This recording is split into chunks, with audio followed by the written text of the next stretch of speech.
This is the first day of this June 2023 7-day sesshin. And for this sesshin, we're going to explore the teachings of Zen master Bankei, a renowned 17th century Japanese master. And the book that I'll be reading from and commenting on is titled The Unborn, The Life and Teachings of Zen Master Bankei. And it's translated by Norman Waddell. This term, the unborn mind, is simply another word for our true nature, also called true self, true mind, original self. And all of these words and similar ones attempt to point to that which is ultimately beyond words, beyond thoughts. In Zen, there's this old proverb, words miss the mark. And while this is true, until we experience directly our innate unborn mind, most of us, to some degree, need to rely on words for guidance.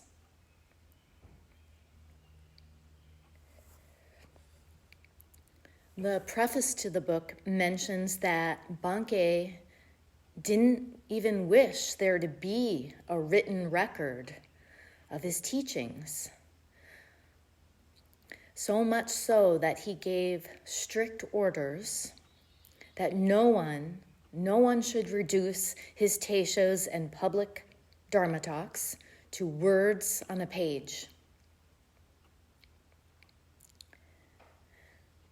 However, Waddell says, records were made nonetheless, his followers being unable to bear the thought that their master's words and deeds should go unrecorded, and as one of them put it, just left for the sparrows to play around with. So although much more was lost than his followers were able to commit to paper, we must be grateful for the record they have preserved for us.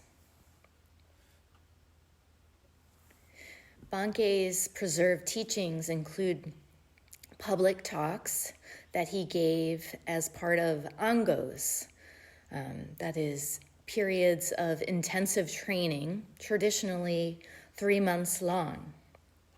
And they were given at 2 different temples in Japan, Ryumonji and Hoshinji. And by the way, Hoshinji is the very monastery where Roshi Kapleau trained for several years with Harada Roshi. And later on, he continued working with Yasutani Roshi, who was Harada Roshi's successor.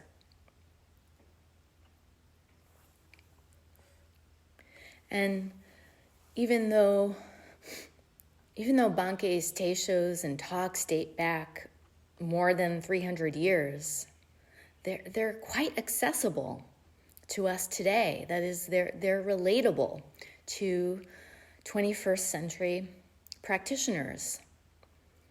At the time, they were tailored not only to monks and nuns, but to lay practitioners, in other words, householders, and people from all different walks of life. Mothers and fathers, aunts and uncles, peddlers and farmers, those who are uneducated and those who were educated, wealthy and poor, and even gamblers and bandits.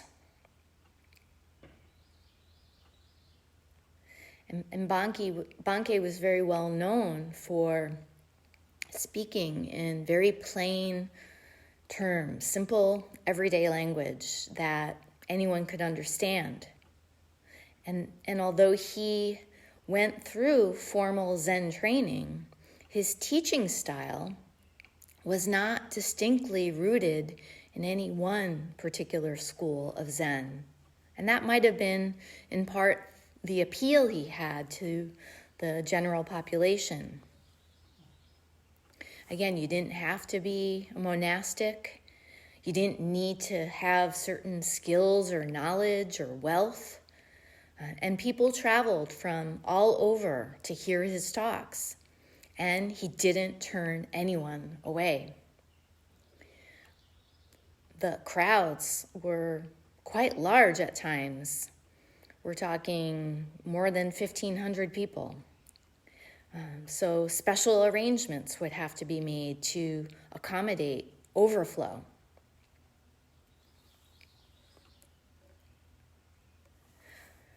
So I'm going to begin by setting the scene with some biographical and historical background from the book's introduction, which is authored by Norman Waddell. And for this, I'll be paraphrasing some of the parts. Bankei's years were 1622 to 1693. And during his lifetime, the Zen sect of Buddhism in Japan, which had its roots in China, and before that India, was on decline. Japan had just come out of a period of civil unrest involving rivaling warlords, and many temples and monasteries were damaged and had to be rebuilt. The government that emerged out of that chaos was a dictatorship that sought to maintain peace through the enforcement of strict social order. And the samurai warrior caste was at the top of the hierarchy. So we can see that the pendulum swung from the chaos of unrest and these warring factions to the other extreme, disciplined order, authoritarian government. This new order affected every segment of society, including the various sects of Buddhism. And all temples and monasteries had to be affiliated with a government-recognized teaching lineage. Some focus not so much on Zazen anymore, but more on regimented study of the sutras and following moral rules. Another trend at the time was engaging in devotional practices, especially funeral and mortuary rites.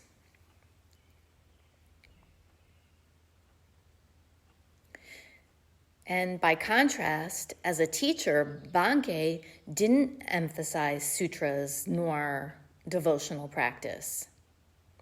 As he saw it, one didn't even have to live in or even associate with a particular temple or monastery, or even take up formal Buddhist training in order to practice effectively.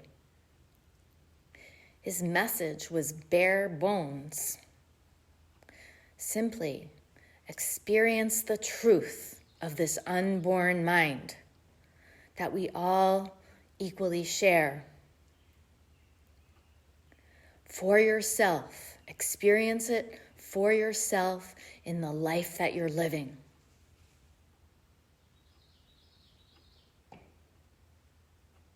Another way to put it, there's only one person who can change your life, and that person is you.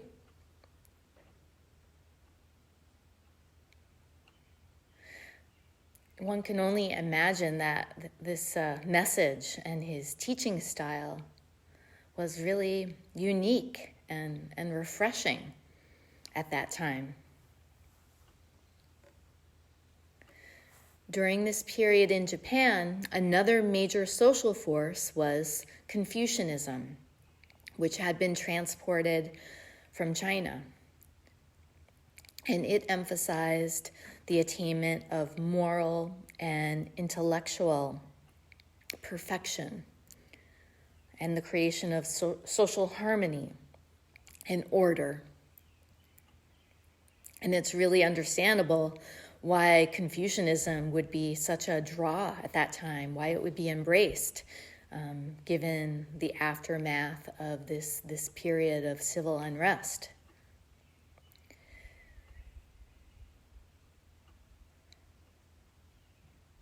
And Waddell says what helped Buddhism to survive during this difficult period was the support of the samurai class, which Bankei's father was a part of.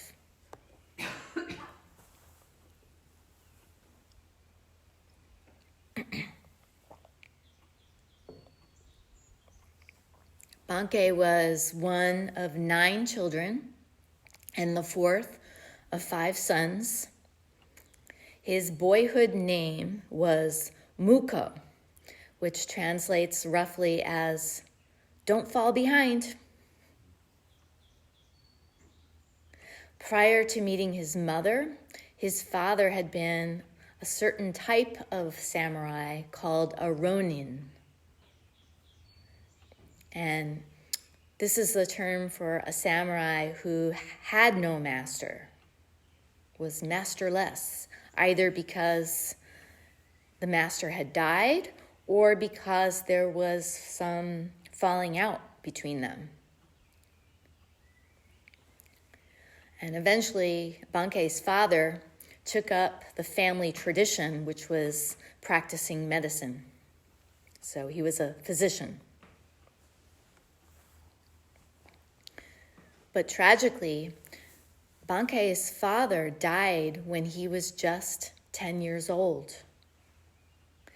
And from then on, he was raised by his mother with the support from his oldest brother, who took up the family medicine practice.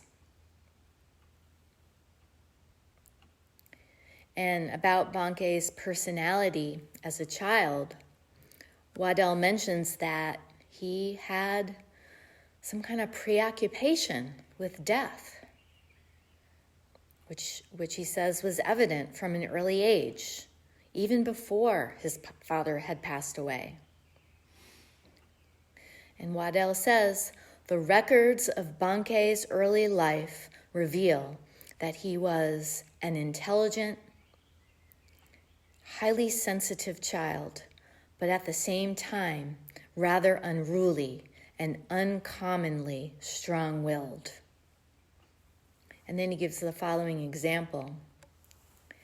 Every year, on the 5th day of the 5th month, the occasion of the boys' festival, the village youths took part in stone-throwing contests, dividing into sides and hurling small stones at each other from opposite sides of a nearby river.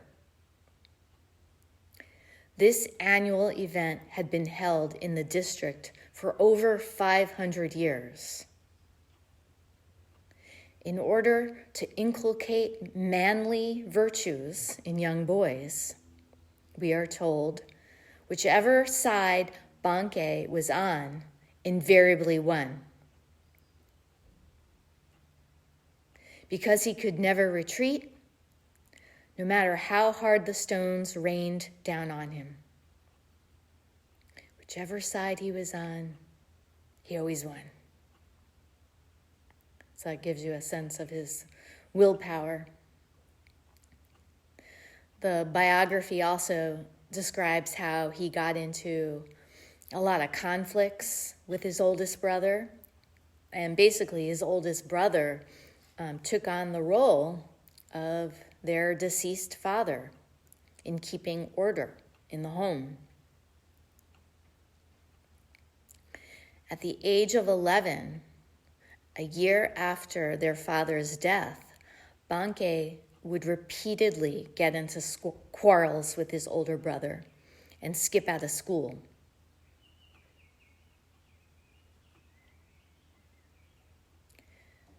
Going to and from school involved crossing a river by ferry, and this is a story that Waddell shares. So going to school involved crossing a river by ferry. The older brother got so frustrated by Bankei's defiant behavior that he instructed the ferryman to not allow him to board the ferry if he tried to take it before the school day had ended. But Bankei was unstoppable. He walked right into the river, working his way along the river's bottom until he emerged breathless at the far bank. And Bankei became extremely frustrated by his older brother's attempts to keep him in line. He was so intent, Bankei was so intent on not going to school that he even had thoughts of resorting to suicide. And he even made one failed attempt at it. Waddell says that one day, Bankei went to a local Buddhist shrine and ate a bunch of spiders. He thought they were poisonous and they would end his suffering. But they turned out to not be so poisonous. So alive and well, he returned home after the incident. And there's a lot really missing from this story, which appears only as a passing reference in the biography. Was Bankei in a state of severe depression in his youth? The incident supposedly happened around the age of 11, around the same age that he lost his father.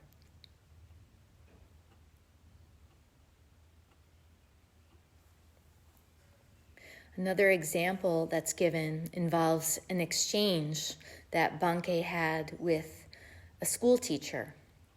And it seems to have been a very pivotal moment in Bankei's life. Waddell says, at the village school, Bankei was subjected to the same curriculum as all schoolboys, the recitation of Confucian texts, over and over until they came automatically to the lips. One day, the class was taking up the Great Learning, one of the 4 books of Confucianism. I had to look this up. In ancient China, this book, The Great Learning, was considered one of the 4 required texts to master, to memorize, if you wish to become, quote unquote, a great leader, such as a government official.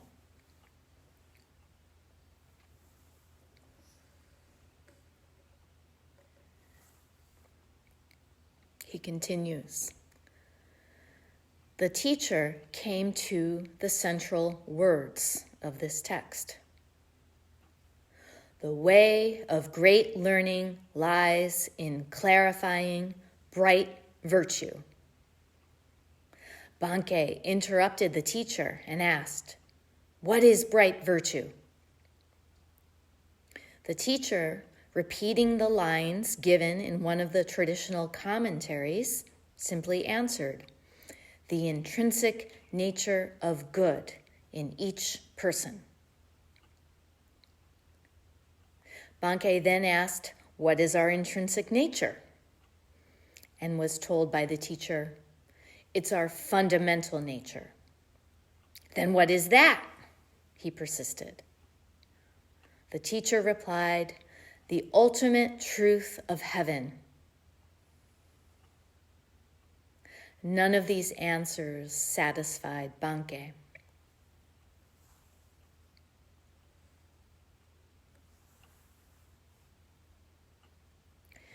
This term, bright virtue, can also be considered another word for our enlightened nature. The meaning of virtue here, though, is not in the sense of distinguishing between right and wrong, good and bad, but a different kind of virtue, of a whole another level that goes beyond our discriminating mind.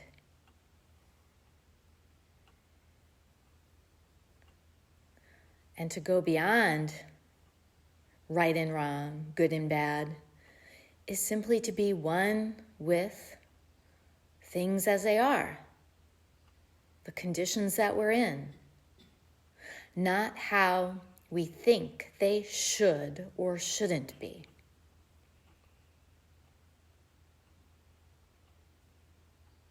So for Bankei, this question, what is bright virtue, became his koan. And he had a strong determination to resolve it. Waddell says, his questioning of bright virtue grew into an all-consuming passion.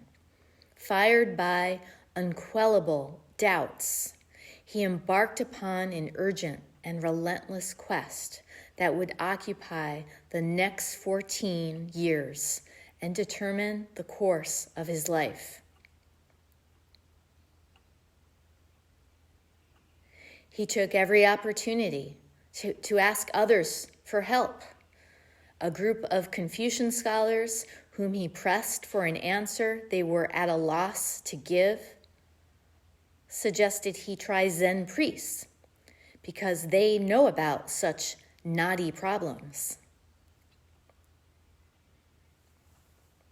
However, there were no temples in the immediate vicinity, so Bankei contented himself with questioning more Confucianists and the Buddhist priests that he occasionally came upon. He attended every sermon, lecture, and other religious gathering that came to his attention. In other words, he was looking outside himself. He assumed that all he needed to do is find the right expert, hear the right words.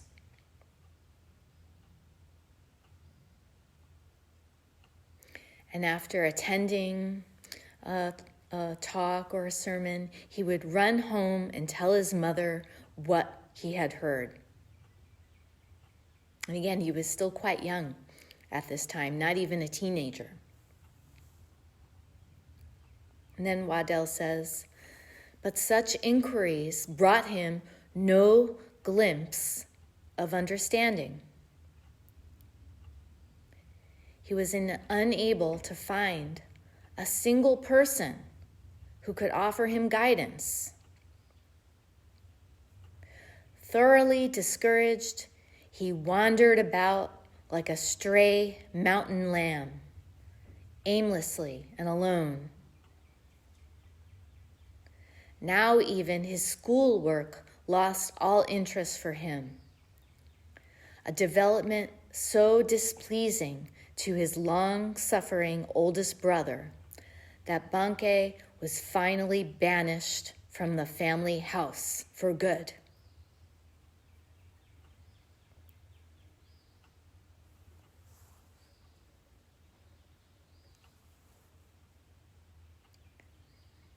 Banished from his home. So his drive to understand bright virtue became so all-consuming, so gripping, we can only imagine he wasn't able to function in family and school life. No one could deal with him. Then, Waddell says, still only 11 years old, Bankei was on his own. If the records are to be believed, he does not seem to have been unduly troubled by this turn of events. On the contrary, he seems to have welcomed it as a chance to devote himself to his problem, secure from all outside distraction. In any case, a close friend of the family, taking pity on him, stepped forward and offered him the use of a small hut in the hills behind his house. Accepting the offer, Bankei wrote the words Shugyoan, or practice hermitage, on a plank of wood, propped it up outside the entrance, and settled down in earnest to devote himself to his own clarification of bright virtue.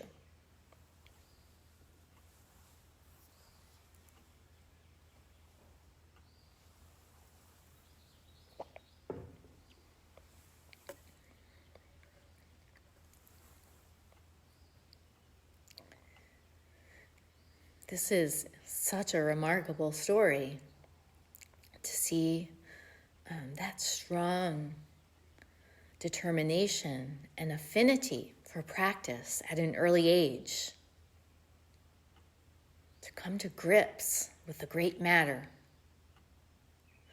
Again, he was seeking every opportunity he could find, this person and that person, anyone who can help him resolve his question. And in reading his story, it's actually quite reminiscent of a contemporary story.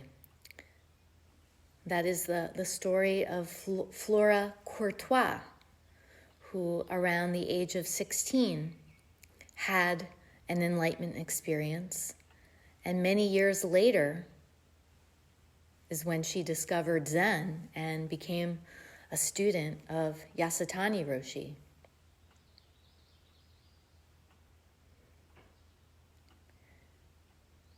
As a teenager, she had been consumed by a different question, and it came up naturally, spontaneously. What is reality?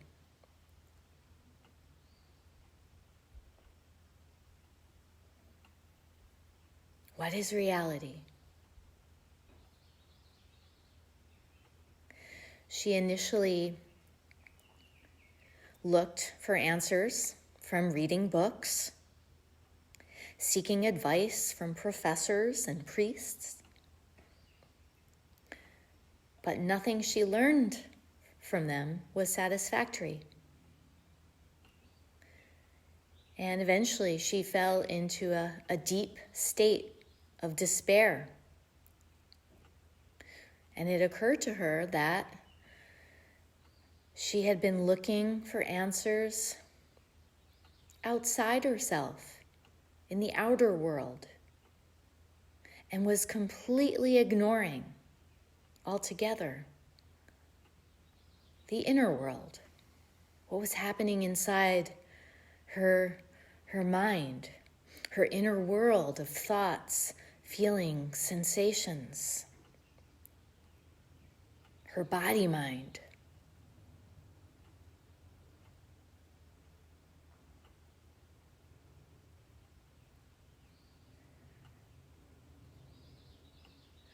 How could an expert or a book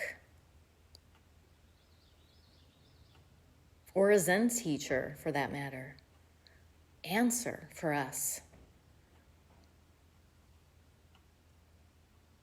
What is Mu? What is this? Who am I?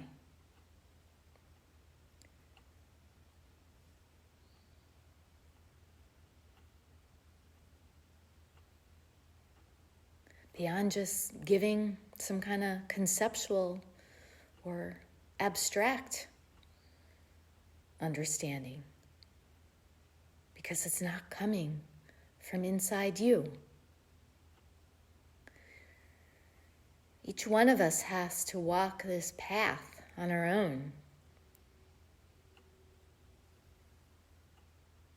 Yes, we have the support of Sangha, but if we seek out answers from whatever we're reading or hearing about other people's experiences, then we're just denying the truth of our own lived experience.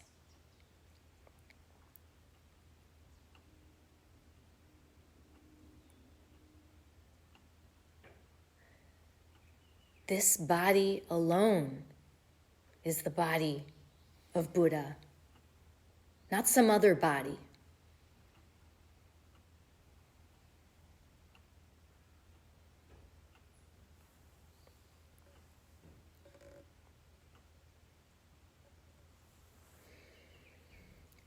As for Bankei, the historical records are more or less silent regarding the next several years of his life. But Waddell notes that eventually, at the age of 16, he ended up at a Rinzai temple led by a master named Umpo Zenjo. And he says, right off, Bankei told Umpo of the difficulty he was having in coming to terms with bright virtue. Umpo replied that if he wanted to discover what it meant, he would have to practice zazen. Then and there, Bankei asked Umpo to give him ordination as a Buddhist monk. Umpo, no doubt pleased to grant this request, coming as it did from such an obviously determined young man, immediately shaved Bankei's head and gave him the name Yotaku. Yotaku means long polishing of the mind gem. Long polishing of the mind gem.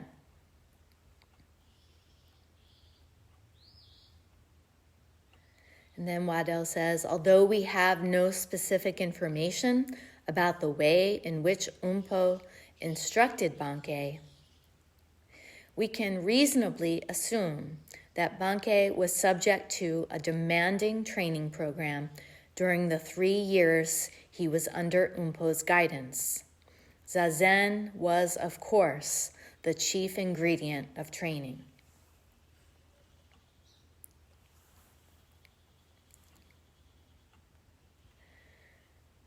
And in Zen, it's the chief ingredient of practice in general.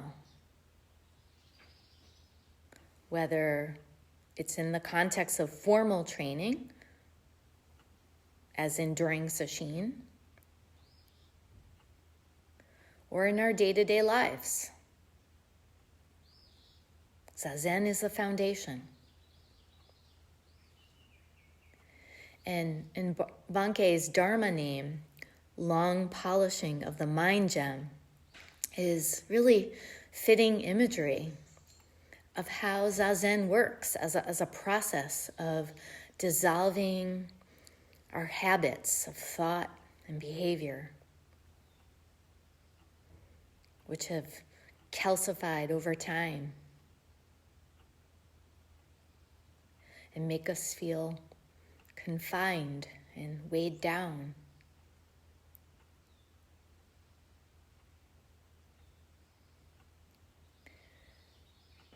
Our true self is beyond any limits we might place on it with our thoughts.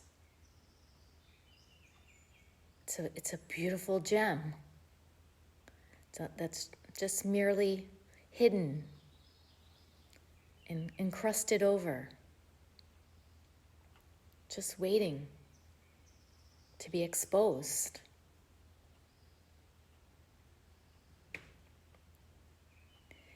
And as we return our attention to our practice, and we do it over and over, we're wiping away that crust, that hard surface, to reveal what's been there all along.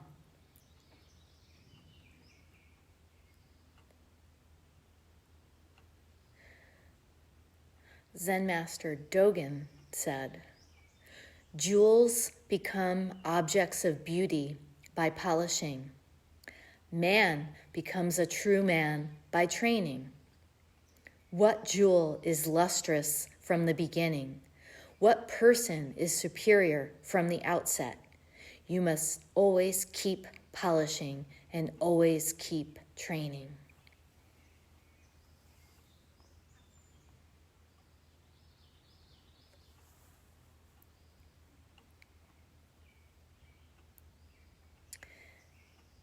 After several years of training at Umpo's temple, Bankei, at the age of 19, left his teacher and set out on pilgrimage, traveling around Japan. So, still searching, still looking.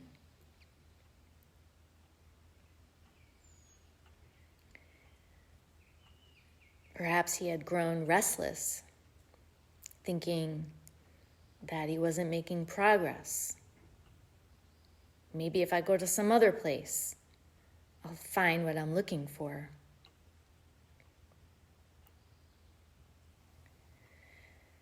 How many of us have fallen into that trap? Evaluating our practice, thinking that we're lacking something, that there's got to be somewhere else, some blissful place that I need to get to, anywhere but where I am right now.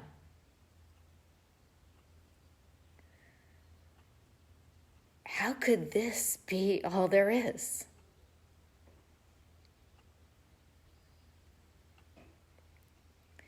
And in listening to this story about Bankei, there is a risk of comparing one's own practice to his. You might say to yourself, I don't have that kind of determination. I don't have that kind of passion. I'm not motivated to practice that way. I don't feel gripped by my koan. It doesn't even have a question mark at the end of it.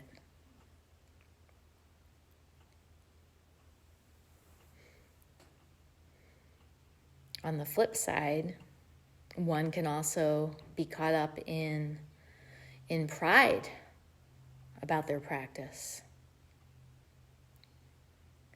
This is going really well, so Sheen is off to a great start. I'm so concentrated. This time I'm going to go for it.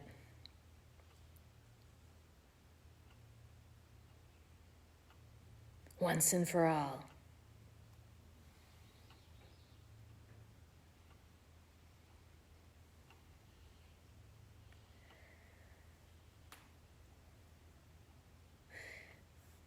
These kinds of thoughts, whether it's wallowing in self-judgment, self-pity, or pride, is our small mind or small doubt at work. A mind caught up in thoughts and judgments. Big doubt, as it's called, is a whole other order. It's what brings us to practice. Who am I? What is this body? Where did I come from? Where do I go when I die? The kinds of questions that keep us doing Zazen and bring us to Sesshin.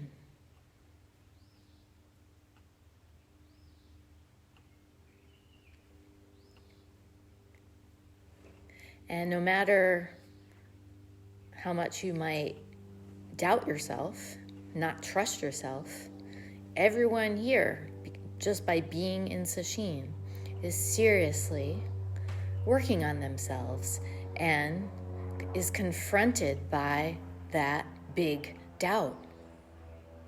We wouldn't be here if otherwise. It's just that sometimes it's subconscious. And that's okay. You can let that be.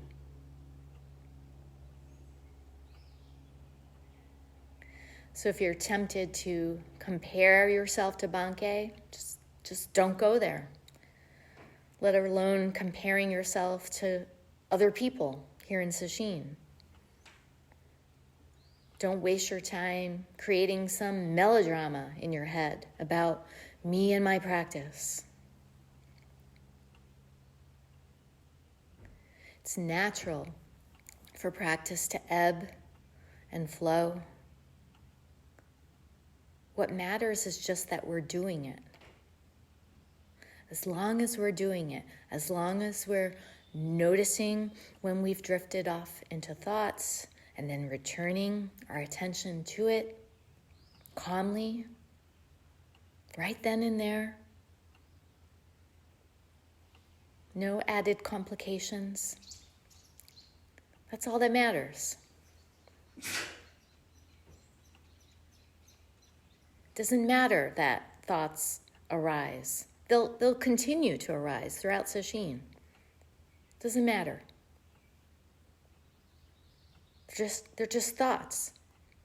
They have no substance. There's nothing tangible about them.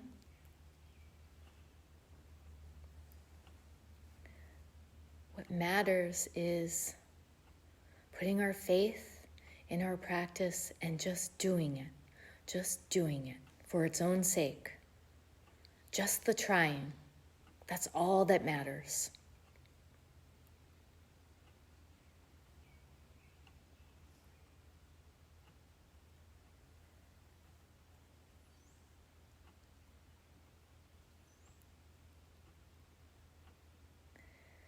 We'll end here and recite the 4 vows.